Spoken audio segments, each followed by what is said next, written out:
Buenas tardes a todos y a todas. Gracias por estar en estas rutas históricas de Honduras que estamos siempre los viernes a las 3 de la tarde, pues, tocando temas interesantes, temas desde la historia y en todas estas rutas, en estos caminos, pues nos encontramos diferentes profesionales, amigos, colegas y en esta oportunidad pues hemos invitado a una amiga, a una colega, una persona que pues tiene una amplia producción y me voy a permitir eh, presentarla porque realmente es un trabajo que ella ha hecho durante varios años. Me refiero a la doctora Daniela Navarrete Calix.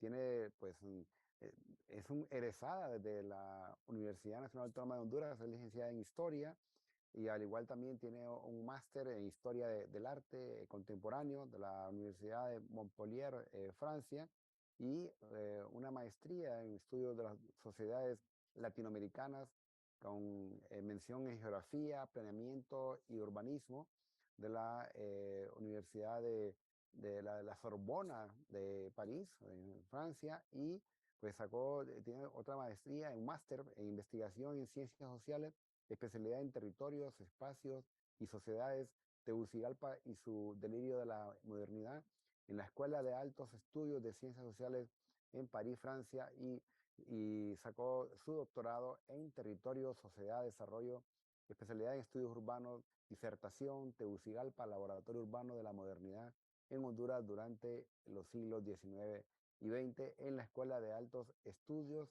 de Ciencias Sociales. Al igual también, pues, es investigadora y experta en estudios comparativos de territorio, sociedades y desarrollo académico y asesora también especializada en identificación de paisajes culturales y patrimonio urbano, educadora de nivel superior con énfasis en creación de valores, pensamiento crítico y conocimientos humanistas, y con sus competencias en planificación y ejecución de alto rendimiento de proyectos de desarrollo educativos y culturales. Así que realmente eh, le doy la bienvenida a la doctora Daniela Navarrete Cáliz. ¿Qué tal, doctora? ¿Cómo está?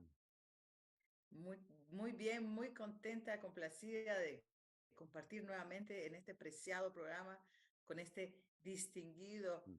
conductor, director, creativo que eres tú, Arnulfo, que llevas tanto tiempo aportando a la historia. ¿Qué sería de la investigación, del trabajo de tantos antropólogos, historiadores, sociólogos, bueno, de todas las carreras, porque hasta físicos he visto que has tenido en tu programa? ¿Qué sería de toda esa investigación? Estaría engavetada sin que nadie la reconozca, ni sin que nadie, sobre todo, la lea, de manera que estoy más que agradecida. Es un honor estar nuevamente en tu preciada compañía, en este espacio que yo sé que llega a muchísimas personas de la Universidad Nacional tan querida, y también, por supuesto, en el resto del país hay muchos otros centros universitarios que se conectan. Y por qué no decirlo, fuera de este, sabemos que tienes enlace, vínculos muy fuertes con universidades centroamericanas y de otras latitudes, así que estoy muy agradecida porque me permitan nuevamente estar en rutas, que es como mi casa. Ajá, qué bueno. Y siempre es un gusto, pues, tenerlo aquí en estas rutas históricas de Honduras, porque realmente nos llama la atención que siempre cuando anunciamos el programa y la gente nos pregunta, ¿y cuál es el tema? Y cuando ya les hablé cuál es el tema y quién va a ser la persona, pues eh, me dicen, bueno, vamos a apuntarnos. Son como de esos programas que la gente le Gracias. encanta ver y los disfruta, ¿no? Así que el tema de hoy que vamos a desarrollar es la conquista del Caribe hondureño. Qué interesante, la conquista del Caribe hondureño. Y surgen ahí un montón de preguntas que nos hacemos acerca de este Caribe hondureño, de este sueño de muchos europeos de venir a este Caribe, pero bajo la óptica, bajo la visión de una historiadora, una doctora en historia que nos va a compartir esta investigación y estos aportes. Realmente son aportes al conocimiento y lo interesante también es que estos eh, conferencias ayudan a abrir nuevas líneas de investigación. Creo que ese es uno de los grandes aportes, doctora. Definitivamente, de verdad. He tenido ocasión aquí en tu programa que me has invitado de presentar trabajos acabados, digamos, Ujú. como algunos de los trabajos que mencionaste, que los que me conocen saben que me he especializado por muchos años en trabajar el tema de Tegucigalpa y toda su evolución histórica. Pero como, bueno, desde que terminé el doctorado, digamos, hace ya varios años, he tenido ya la oportunidad de cambiarme la camiseta, ¿verdad? Y empezar a explorar otros territorios. Y de eso se trata hoy, un territorio que yo ya había anticipado un poco en el 2008 con una divulgación, con una publicación que tuve, mejor dicho, en el Instituto de Antropología e Historia. No puse la imagen en digital, se lo voy a enseñar aquí manualmente, Ok. de este texto, Mm, Diversidad Patrimonial en las Ciudades de Honduras. Entonces aquí hay un capítulo dedicado a la costa norte, el legado anglosajón se llama más exactamente. Entonces yo ya días tenía, digamos, un poco esa pica. Ahora, tengo que reconocer que el trabajo de hoy todavía está a nivel exploratorio, me explico. Forma parte de un trabajo que se va a estar terminando y presentando aproximadamente el mes de diciembre de este año. Surgió de una participación que tuve el año pasado, te recuerdas, te comenté, con el Congreso Iberoamericano de Estudios Urbanos, de Historia Urbana, perdón. Tuve la dicha, la oportunidad ujú, de estar ahí con colegas de Finlandia, de Costa Rica, en la mesa donde trabajé. Y pues de ahí surgió una invitación para publicar con la Complutense. Así que ujú. esperamos que, si todo sale bien, ese dossier se llama El Caribe, ¿no? Va a versar sobre el Caribe. Somos 7, 9 investigadores los que estamos participando y a mí me toca Honduras. Oh, excelente. Muy bien. Entonces, no está terminado, ¿verdad? Es Claro, todavía claro. un trabajo en proceso, pero creo que también es ilustrativo, ¿no? Ver cómo es el oficio del historiador, cómo va De uno acuerdo. armando. Te confieso que que me sacaste carrera con la cartografía. Tenía Ujú, ciertas imágenes, pero no había empezado a organizar la cartografía. Entonces ya, pero está bien, porque ya me hiciste ahí despabilarme y ujú. sacar un par de mapas, pero sí, entonces, por eso el cambio bueno, la otra es que el título del artículo va a ser otro, tal vez va a ser, se llama algo así como Historias Cruzadas del Caribe hondureño, el caso de Tela, Ujú. ¿verdad? Desde su fundación, 1876 a 1974, cuando se cierra definitivamente las operaciones de la Tela Railroad Company. Para el día de hoy no tengo listo ese artículo todavía. Entonces decidí llamarle La Conquista del Caribe porque todavía lo que tengo más desarrollado son la entrada del artículo, que se la voy a explicar en un momento para que vean por qué toma sentido la propuesta del título de hoy, un poco sugerente, ¿no? Para Así es. despertar curiosidad. Y también tengo que reconocer que me influenció una conferencia, un podcast, mejor dicho, que les compartí a ciertos colegas de los maestros Víctor Hugo Acuña y Héctor Lindo Fuentes, que ellos producen con la Universidad de Costa Rica. Entonces, el último episodio que transmitieron es sobre la doctrina Monroe.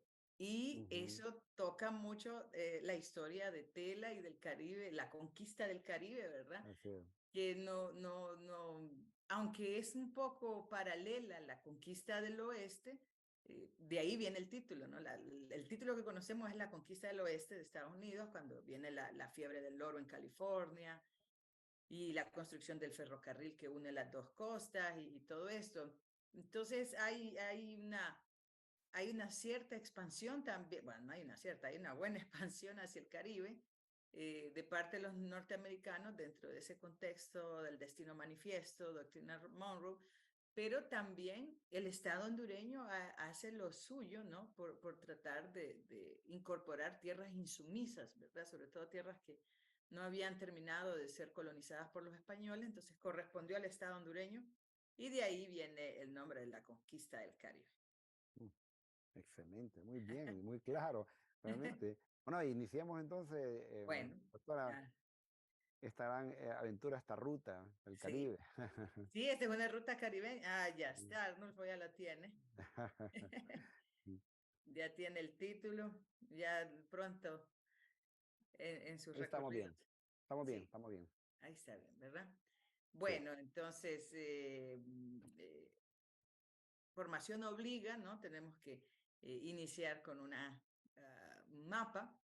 Aprovecho para enviarle saludos al maestro Ramón Rivera, que yo sé que Ujú. siempre sigue rutas históricas, Así es.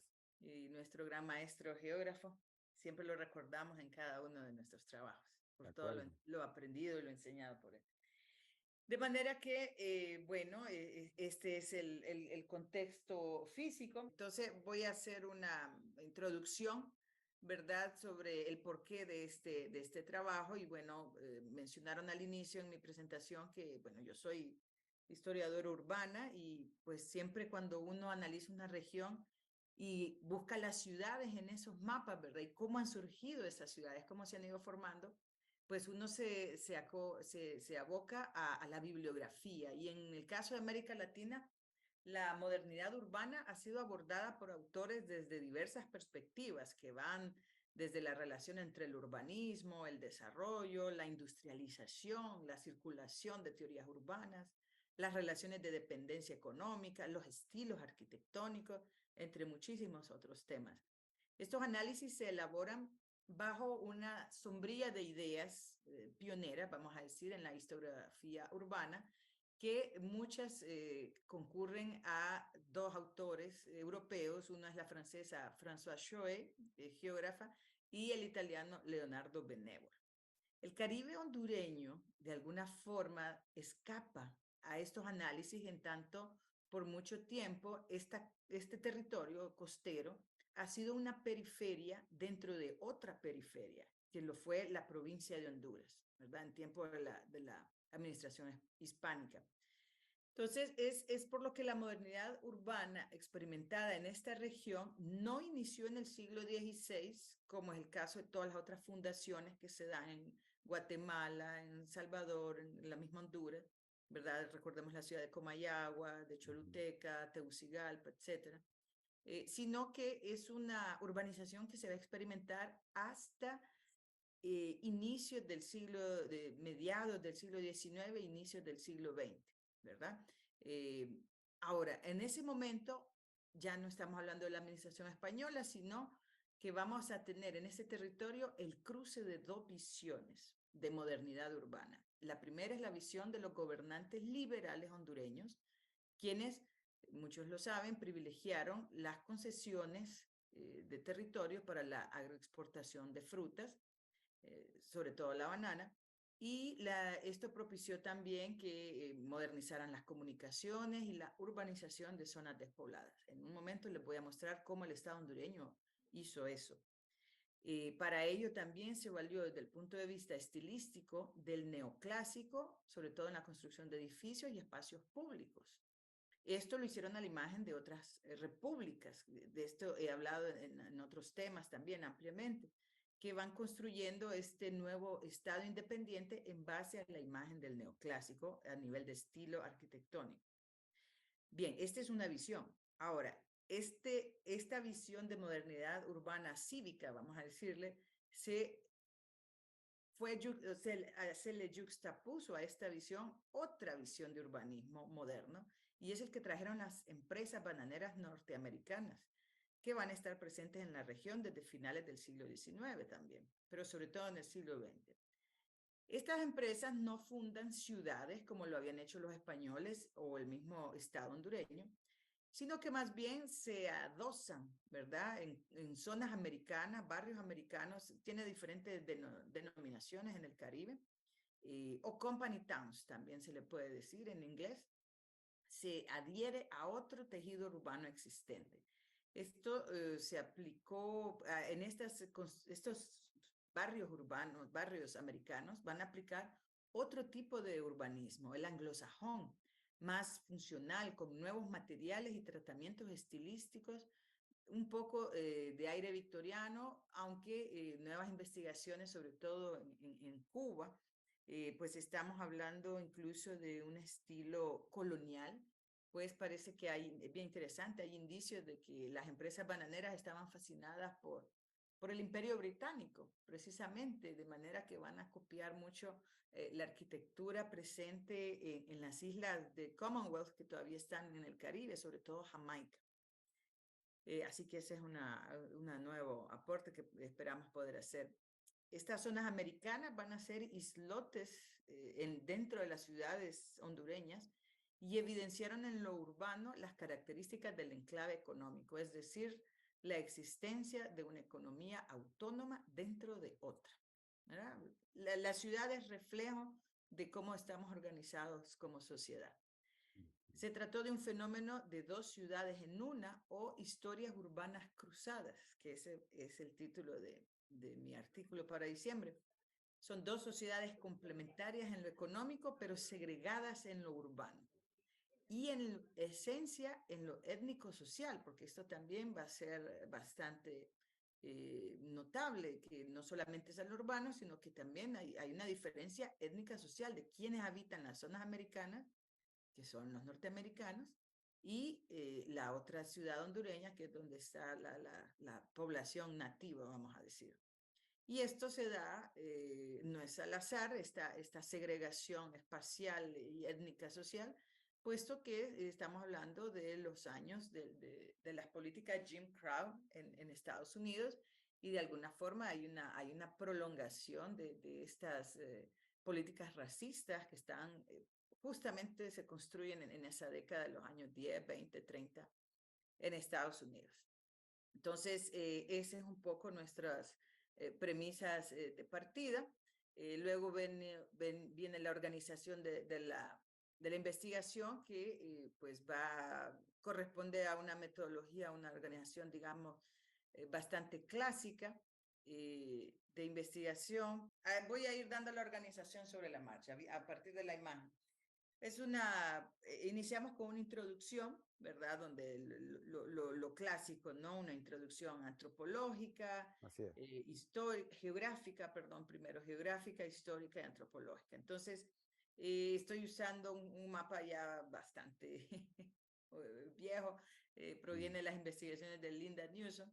Bueno, vamos a esperar uno nuevo, pero cumple, ¿verdad?, para estos fines, y es mostrarnos un poco cuál era las poblaciones nativas al momento de la llegada de los europeos. Podemos ver que donde se encuentra una buena parte del Caribe hondureño, podemos decir que el Caribe hondureño tiene esta división antropológica bastante marcada, lo que es la frontera cultural entre Mesoamérica y el área intermedia, ¿verdad?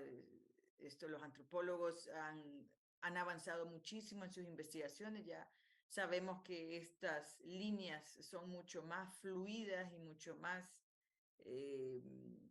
permeables que lo que muestra una imagen como esta, ¿verdad? Con una línea gruesa ahí, que pareciera que es un dique y es impermeable, pero ya sabemos que esto no es así. Pero bueno, tenemos que partir de algo, y podemos decir que toda la costa de lo que hoy es, gracias a Dios, era una zona más poblada por culturas del área intermedia, que hoy se les llama los Pech, los Tahuaca. Aquí todavía se está usando la nomenclatura colonial, que hoy no es recomendable.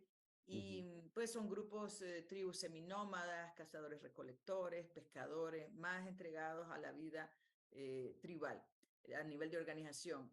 En el caso de la costa al oeste de Honduras, que hoy es Honduras, estaba ocupada por un grupo bastante particular. Vos lo sabes, Arnulfo, que no es fácil de clasificar como lo son los mayas o los lencas, que uno dice fácilmente son mesoamericanos, ¿verdad? Aunque los lencas siempre han suscitado un poco de controversia en cuanto a su lengua es de origen macrochibcha, es decir, del área intermedia. Ahora, en el caso de los icaques, que se les debe llamar correctamente los tolupanes, es todavía más complicado porque el origen lingüístico de ellos es todavía desconocido, pero pues comparten de los dos grupos, se puede decir. ¿Por qué? Porque estaban organizados a nivel de cacicazgo, que eso era una característica de los grupos mesoamericanos, pero también podían ser seminómadas, ¿verdad? De manera que eso se combinaba con los otros grupos. Entonces, nuevamente, lo que han dicho tantos antropólogos como Gloria Lara o Hasseman antes, es que toda Honduras es una zona de frontera, ¿verdad? Estas líneas son un poco engañosas, digámoslo, ¿verdad? Y tal vez hay un corazón, hay un núcleo en cada una de ellas, pero aún así siempre hay mucha interacción entre todos los grupos. Pero bueno, como tenemos que organizarnos en el espacio de alguna forma, vamos a decir que el Caribe hondureño está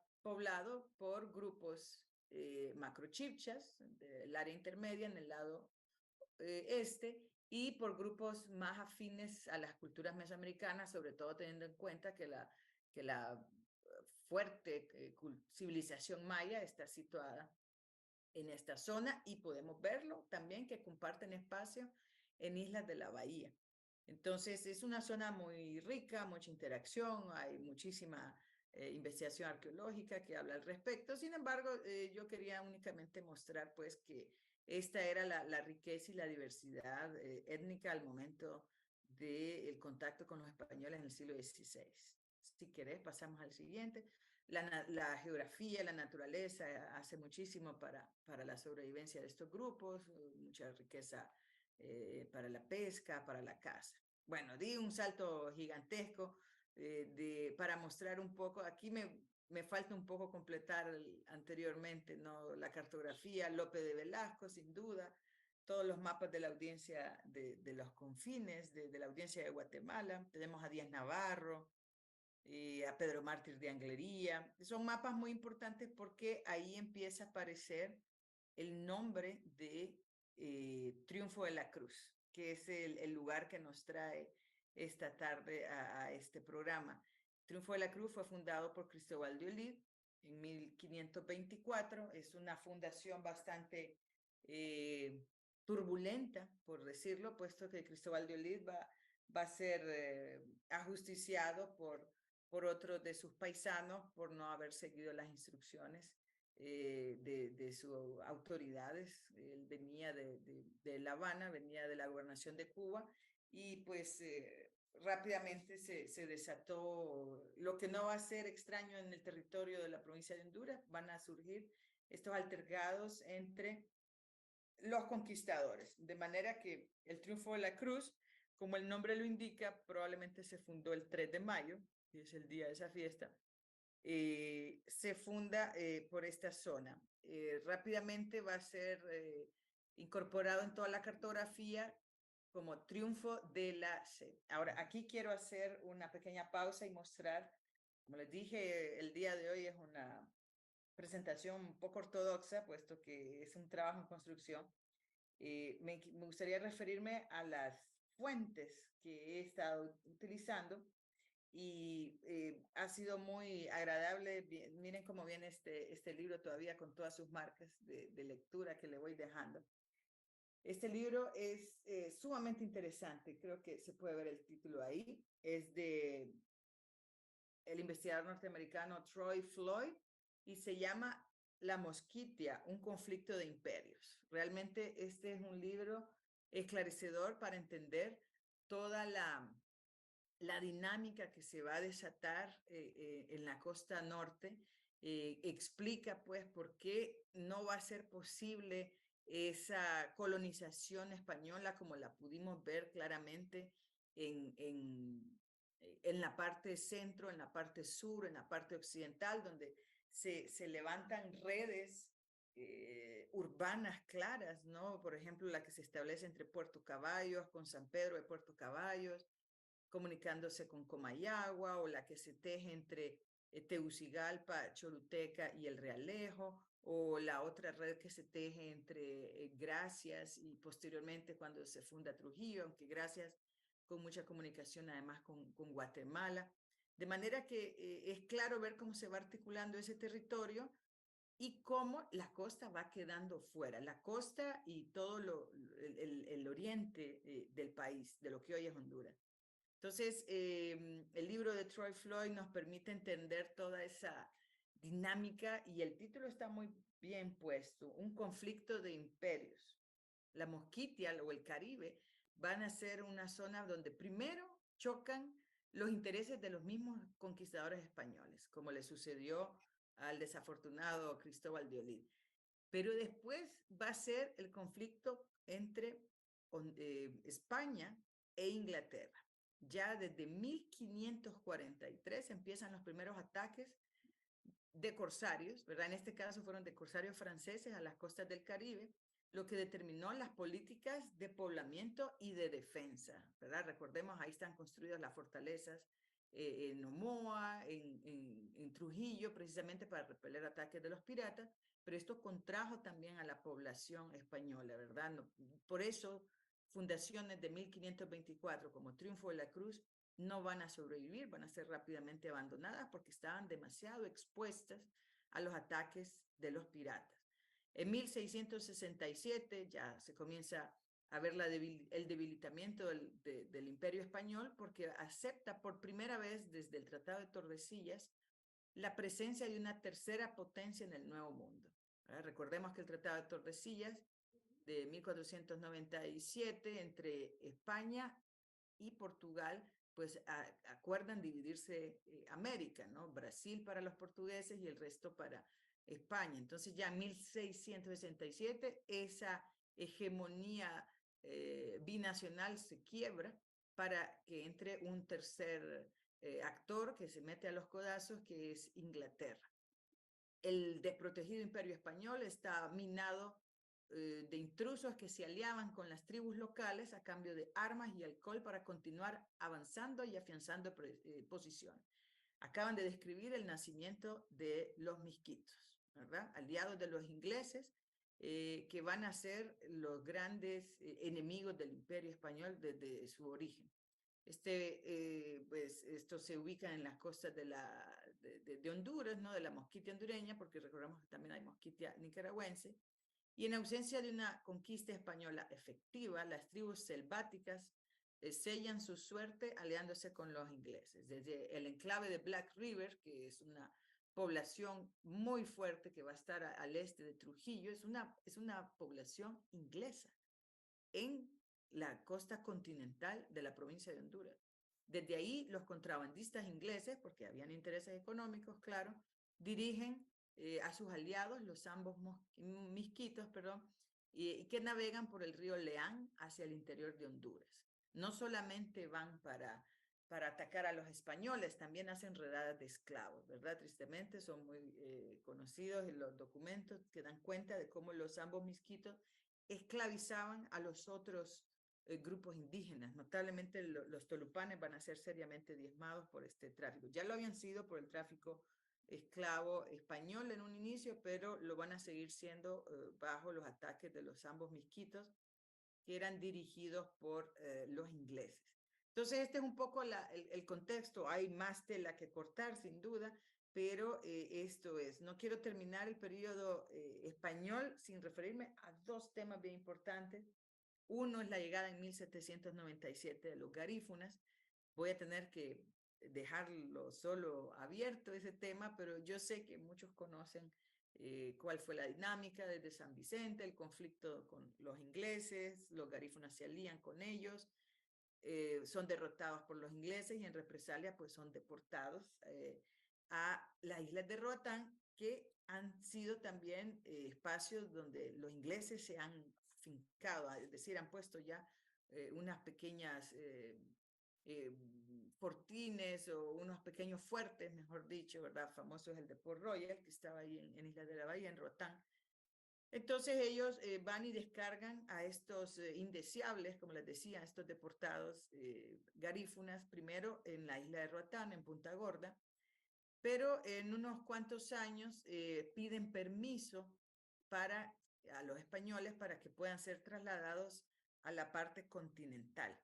Como los garífunas no son aliados de los zambos misquitos, todo lo contrario, son sus enemigos. Los españoles aceptan porque prefieren tener a los garífunas en sus costas que a los zambos misquitos. Entonces aceptan para que esas zonas deshabitadas que tienen ellos, que son vulnerables a los ataques ingleses y misquitos, pues que vayan teniendo otra población que además no le es leal a los ingleses. Y efectivamente los garífunas van a tener un papel incluso en la independencia, pero no a favor de esta, sino que en contra, del lado de los españoles.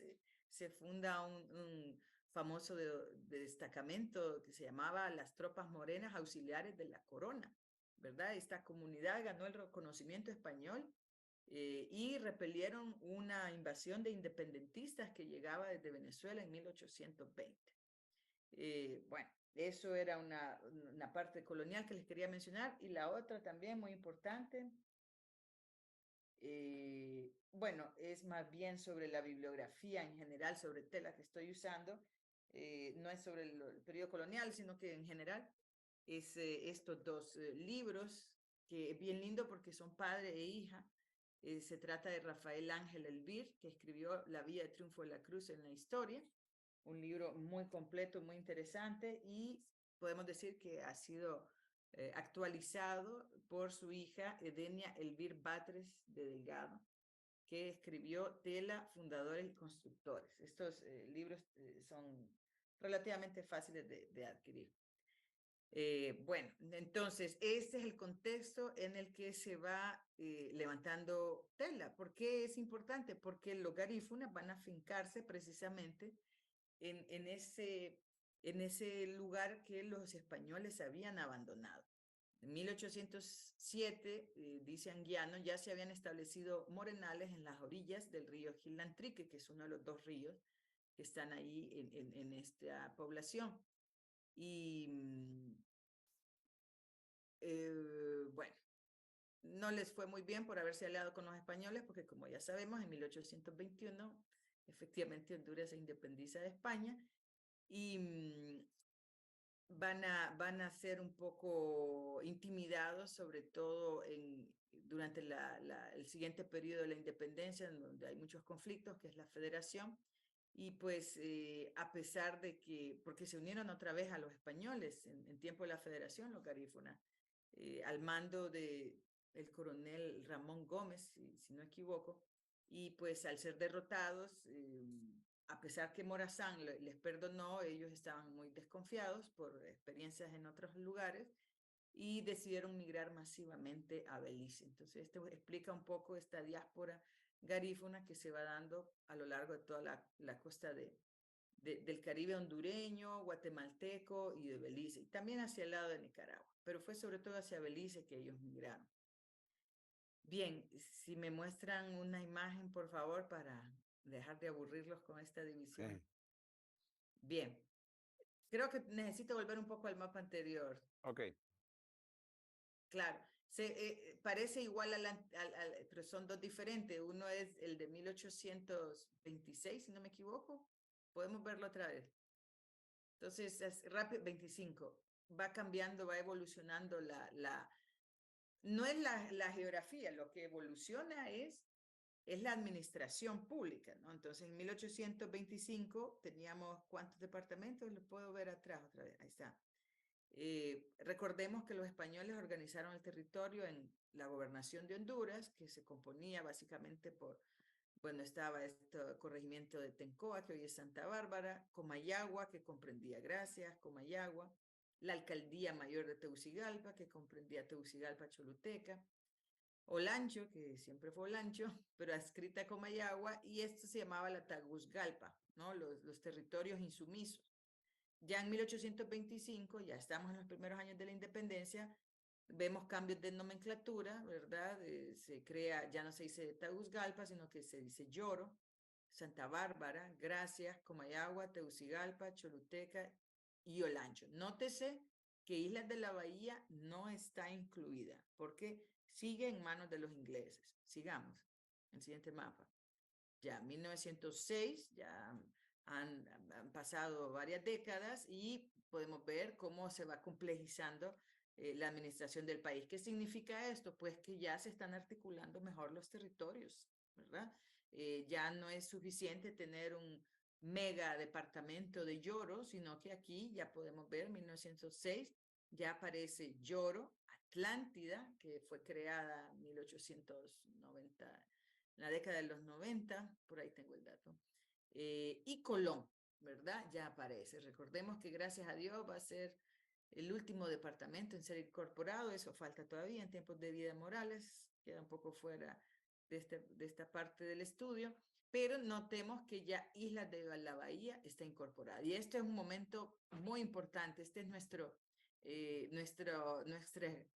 nuestra conquista del Caribe, Arnulfo, ¿verdad? Y eso fue uno de los momentos más trascendentales en la historia de Honduras y de Centroamérica, porque pues teníamos a una potencia no española metida en el predio de la gobernación de Honduras. Los españoles lo dejaron así, no pudieron revertirlo, y tocó al Estado hondureño recuperar las islas de la bahía.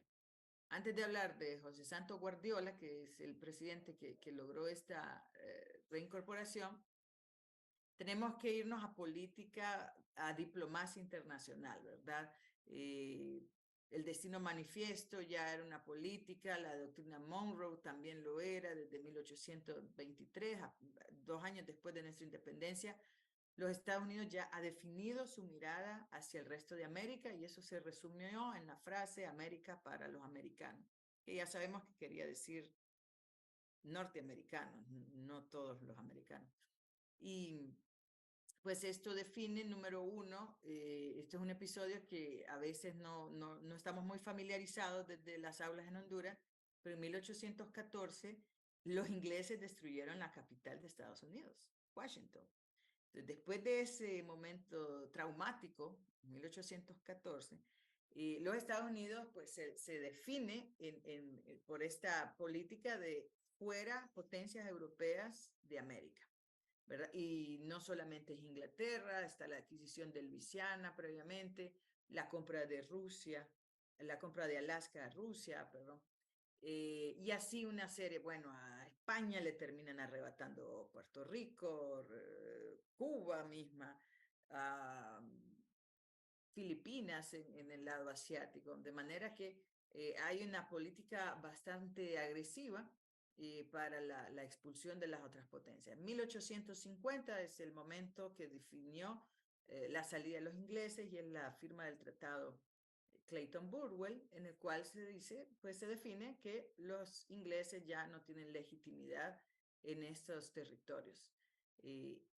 Ese es el contexto o el tratado que sirve de sombrilla para otro tratado, que es el White-Cruz, en el cual Inglaterra, ya con las presiones de Estados Unidos detrás, podemos decir, pues accede y devuelve de manera pacífica, hay que decirlo, no se disparó un tiro, devolvieron las islas de la bahía y la costa de la Mosquitia, porque es aquí donde estaba instalado el asentamiento inglés de Black River, que significa nada otra cosa más que Río Tinto, ¿verdad? Río Negro o Tinto, recordemos que ese es el nombre completo. Y bueno, todas estas zonas son reincorporadas al gobierno de José Santo Guardiola, que pues no duró mucho en el gobierno porque fue víctima de un magnicidio. En 1862 es la devolución, como en el 63 o 64 ya es el magnicidio de Guardiola.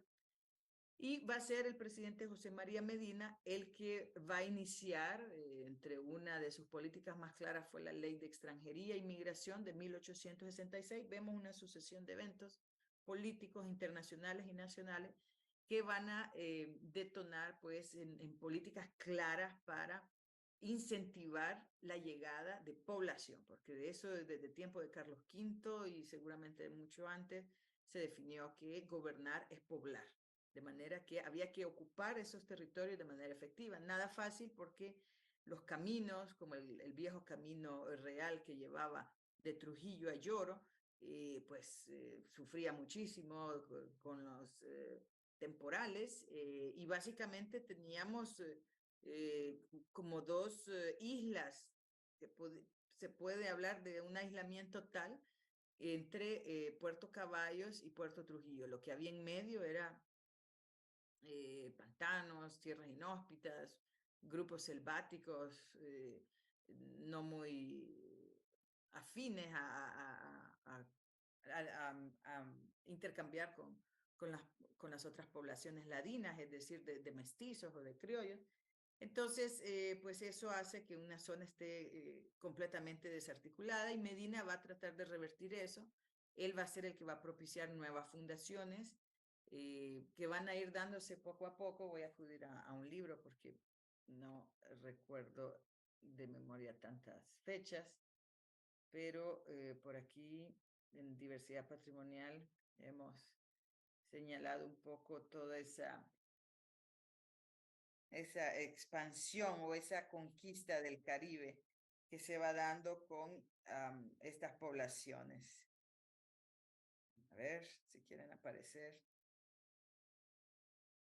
Bueno, mientras identifico esa fecha, otro proyecto muy importante en esa época, y ya estamos hablando de todo el contexto de la revolución industrial, no solamente son las máquinas y la tecnología en el campo de la producción, sino que también en el campo de las comunicaciones. Y el ferrocarril va a ser un elemento demasiado importante en el Caribe. Y ahora sí quiero ver la siguiente imagen, ¿la podemos mostrar?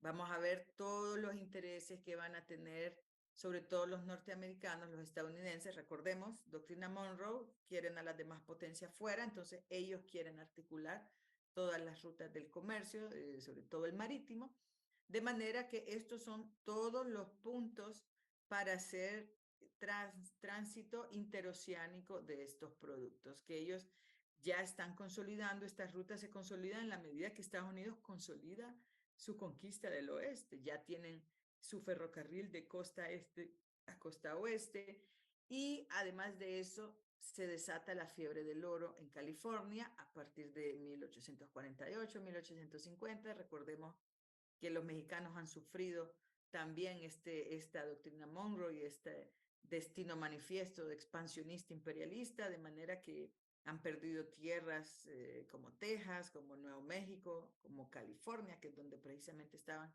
estos yacimientos. Y pues los grandes magnates del ferrocarril, como los Vanderbilt, pues están viendo cómo monopolizan todos estos cruces que están haciendo pasar a millones de personas de la costa este hacia la conquista del oeste norteamericano, ¿verdad? Entonces, mientras los estadounidenses van del este al oeste, en Honduras se está haciendo lo propio, pero del centro hacia el norte. Entonces podemos ver uno de esos puntos, están en el istmo de Tehuantepec, en México, en Guatemala, entre Puerto Barrios y el Puerto de la Libertad, en El Salvador, también el Puerto de San José, a través del río Motagua. No es en vano que es por este camino que va también el ferrocarril guatemalteco, que tanto fue utilizado, sobre todo para el comercio del café.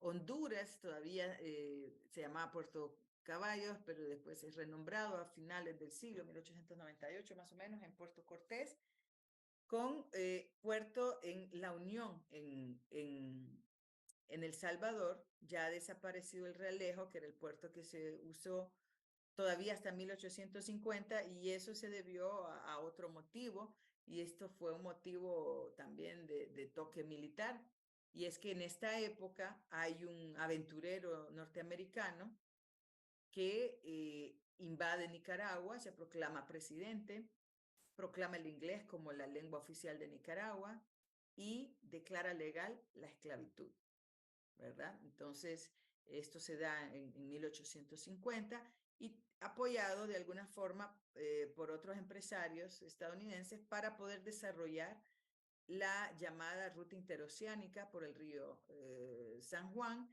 y a través de los lagos hasta llegar a la costa pacífica de Nicaragua. Y realmente este había sido uno de los puntos de la ruta más utilizadas, sobre todo por la familia Vanderbilt. Sin embargo, debido a la guerra que se cayó con William Walker, recordemos que se formó una triple alianza: El Salvador, Honduras y Costa Rica se alían para expulsar a Walker porque ven el peligro de que se siga expandiendo y siga dominando más territorios. Ven claramente que es un peligro para toda la región esa invasión norteamericana en Nicaragua. Y pues se desata una guerra que va a tomar varios años, y mientras eso ocurre, los negocios no se pueden detener, ni las vías migratorias, ni los comercios, pues comienza a visualizarse Panamá, ¿verdad? De ahí es que surgió la idea del cruce con Panamá, que ya había existido desde tiempos de los españoles, claro que sí, pero había decaído por la misma piratería. Recordemos cómo fue destruida Panamá por los piratas Morgan y otros. Entonces, estas rutas estaban totalmente no, pero bastante dañadas. Y es el momento de la inestabilidad militar en Nicaragua que va a propiciar nuevamente poner a Panamá en el mapa. Bueno, esto es un poco todas las sinergias, pues entonces Honduras, desde tiempo de Trinidad Cabañas, lanza el proyecto del ferrocarril interoceánico, José María Medina lo vuelve a impulsar, arranca un poco, pero no mucho. Creo que tengo una imagen ahí de los ferrocarriles en Honduras en la siguiente. Todavía no. Bueno, vamos a venir un poco más adelante con eso. Cuando José María Medina empieza a anunciar la fundación de ciudades, ya les voy a decir los años, pero en esa época se sabe que se funda La Ceiba, La Lima, El Progreso, Tela, en 1876.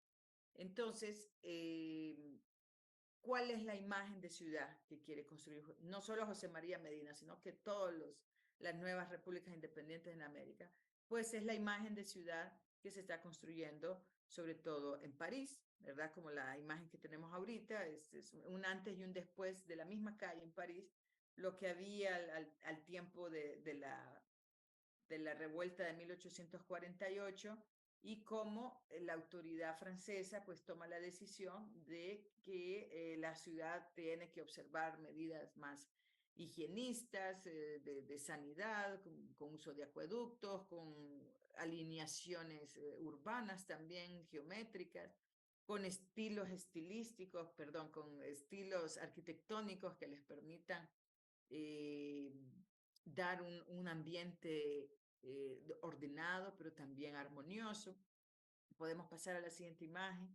Y de esas grandes reformas que hubo en París, vemos que hubo una grande ampliación en la ciudad, se rompieron viejos callejones medievales y se construyen bulevares, avenidas. Es ahí cuando se crean esas palabras, es ahí cuando se crean estas vías de circulación, como la avenida o el boulevard. En la siguiente, eso fue durante la prefectura de el barón Osman, y esto llega, por supuesto, París es la inspiración de México, como vemos ahí, el Paseo de la Emperatriz, que hoy es el Paseo de la Reforma, estas grandes vías rectilíneas y amplias con arboledas para que la gente pueda tener sombra, respirar aire puro, que hayan animalitos, etcétera, ¿verdad? Y ahí la tenemos en el siglo XXI. Y esta obra es un libro que se llama así, El Pequeño París, como Guatemala hizo todo para recrear, incluso, mire, hasta una Torre Eiffel, podríamos decir, la Torre del Reformador en Guatemala. Eso llegó a Honduras también, y eso es lo que José María Medina empieza a prefigurar, aunque realmente va a ser Marco Aurelio Soto el que más lo va a impulsar. En la siguiente imagen creo que ya podemos ver el espacio público y la política, efectivamente, ya vemos en tiempo de Marco Aurelio Soto y sucesores, pues ya se usa el ornato a través de estatuas de los héroes. Es ahí cuando se crea toda esta cultura cívica, de identificar personajes que hicieron aportes a la fundación del país y pues se va creando toda no solamente un espacio, yo creo que la ciudad es el escenario nada más, con sus parques, sus plazas, sus avenidas, sus fuentes, sus decoraciones como el obelisco que conmemora el primer centenario de independencia de Centroamérica, 1921, pero también son espacios de nuevas sociabilidades donde la gente va a recrearse, va a escuchar un concierto al kiosco del parque, va a haber un desfile patrio, va a escuchar poesía, declamaciones en fechas importantes en el calendario físico, como el Día del Empira, que se celebra este mes, o el 15 de septiembre, o el Día de la Madre. Es decir, el Estado no solamente hace obras, sino que también está acuñando identidad, está acuñando cuáles son las fiestas de los hondureños, ¿verdad? ¿Qué es lo que nos une? ¿Verdad? Y eso en ese sentido creo que se ha diluido bastante, no solamente en Honduras, pero creo que uno de los países que más ha diluido su espíritu cívico y de identidad nacional ha sido el caso hondureño. Si seguimos avanzando, en las imágenes para ir ya. Bueno, este es el caso de Tela, ¿verdad? Hablé cómo estos espacios son escenarios para crear identidad y yo creo que lo que se hizo en Tela es asombroso cuando se tiene en cuenta que ahí no hubo una ciudad colonial, hubo una fundación abandonada, luego hubo ocupaciones de mercenarios, oleadas de zambos misquitos, de ingleses, luego de poblaciones deportadas, imagínense cómo debe ser en una sociedad marginal, un deportado, como fue el caso de los garífunas, que fueron dejados allá, en la orilla del país, ¿verdad? No incorporados en los centros urbanos, sino que dejados en las orillas abandonadas. Y de todo eso, pues empieza a surgir en el periodo de José María Medina y sobre todo Marco Aurelio Soto, pues empieza a aflorar una ciudad, y esto es bien importante señalarlo y lo podemos encontrar en los libros que les mencioné de la familia Elvir, y es el espíritu de sus pobladores, porque hay que, parte de los hallazgos que voy a demostrar en mi artículo es que la producción y la exportación de fruta en tela la iniciaron los propios teleños, ¿verdad? Se funda la Honduras Tropical Fruit entre un norteamericano que venía precisamente de los estados derrotados en la guerra civil, ¿verdad? Que se vienen a establecer por estos lados. En el Museo de Antropología de San Pedro Sula hay informaciones interesantes al respecto, como el periodo de la reconstrucción nacional, que es el que sigue después de la guerra civil de Estados Unidos, hay oleadas de confederados, de ex confederados que vienen a radicarse a Centroamérica. Y en la costa norte vamos a tener esos casos. Ese fue el caso del señor Peter Jackson, que se estableció en Tela y se asoció con dos hondureños de apellido Inestrosa para crear la Honduras Tropical Fruit y así comenzar a desarrollar Tela. Mire, este edificio que tienen aquí hermosísimo es el Hotel Cabañas, que era propiedad de la familia Elvir y que después fue adquirido por un ciudadano francés y ahí ya le cambió el nombre. Y bueno, Tela tenía todo lo que podemos encontrar en la misma época en otras ciudades del país. Tiene su parque, cabañas, su kiosco, sus bellos edificios. Para un hotel de ese tamaño revela que hay muchos visitantes. En la siguiente imagen vamos a ver otros edificios fundamentales. Este es la escuela, ¿verdad? La escuela de niños y niñas. Miren qué preciosura de edificio. Aquí ya tenemos otro actor muy importante y es el que abarca el último capítulo de mi artículo. Está compuesto de tres partes. La parte fundacional, el segundo capítulo entonces, perdón, la segunda parte es la llegada de la Tela Railroad Company y este edificio ya es dotado por ellos, por la United Fruit Company, y podemos ver lo que les habíamos mencionado también sobre el estilo, ¿no? Este estilo bastante simple, sin uso de ornamentaciones, en madera, con techos de zinc, ¿verdad? Que son los nuevos materiales que se están introduciendo gracias a la tecnología y que aportó la revolución industrial. Y definitivamente no es la arquitectura española, ¿verdad? La que se está acostumbrado. Tampoco es la arquitectura neoclásica que tanto les va a gustar a los republicanos que siguen el ejemplo de París, sino que es la arquitectura colonial británica que es adoptada por las fruteras para construir de manera exacta. Tengo que identificar todavía los planos, pero les adelanto que encontré en una bibliografía de un investigador cubano que el hospital de Santa Marta, de la United Fruit Company, Santa Marta es en Colombia, en la costa atlántica, fue copiado exactamente y fue reproducido en tela.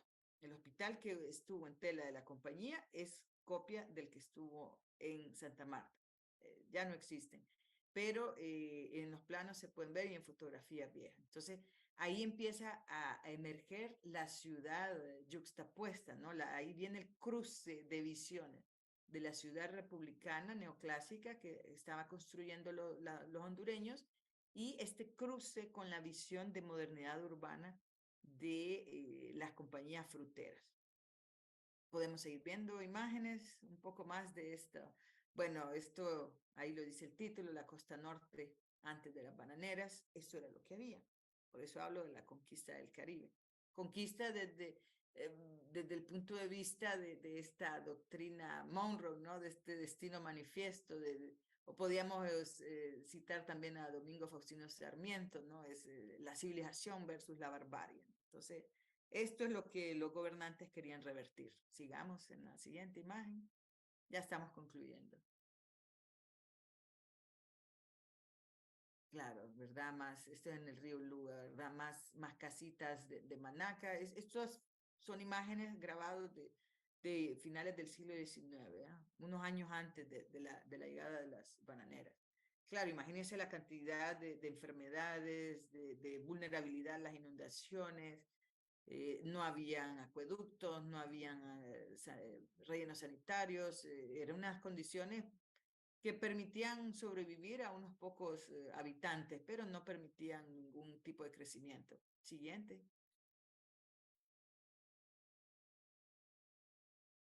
Ahí está el mapa de los ferrocarriles. Bueno, estos ya son cambios que van a ir introduciendo las bananeras, es las comunicaciones, ¿verdad? Hay muchísimas más imágenes en internet, hay todo lo que uno quiera, pero bueno, tengo que ir armando todavía mi banco de imagen. ¿Podemos seguir? Mire esta imagen de tela, ¿verdad? Este es un poco lo que va dejando. Y sin embargo, esta no es la primera tela. Creo que podemos ver aquí arriba de este edificio, en la cornisa superior, hay una fecha en alto relieve, 1934. Esto se debió a que en 1933 hubo un incendio que arrasó con la ciudad de Tela. Lamentablemente, pues ven ustedes, las construcciones eran en madera, la mayoría, así que se perdió casi la mitad de la población. Miren otro efecto de la modernidad. Tela tiene su alumbrado público, tiene su telégrafo, estos son instalaciones de telégrafo. Calles parecieran asfaltadas, usted puede ver que la gente está caminando, no es en la polvareda ni en los charcos. La gente va con sus vestimentas, sus sombreritos. Estos son comercios. Este rótulo, ¿lo reconoces, Arnolfo? ¿Qué dice ahí? Vamos a ver, sí, pero no lo logro ver muy bien. Bueno, el SASA, Ah, Servicio Aéreo interesante. Hondureño S.A. De manera que funcionaba una pista de aterrizaje que comunicaba Tela, como en aquella época se acostumbraba, ¿verdad? Creo que esta foto es de los años 40 por ahí. Esta imagen muy importante, esta es una goleta de origen inglés que llega al puerto de Tela. Entonces, mire la cantidad de gente.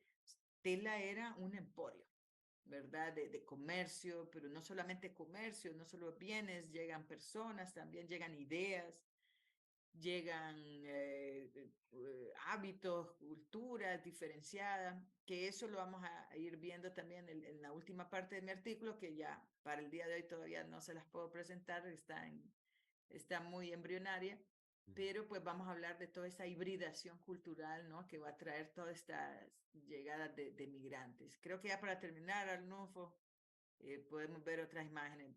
Bien, esto es importante porque esta es la entrada al pueblo, al Company Town.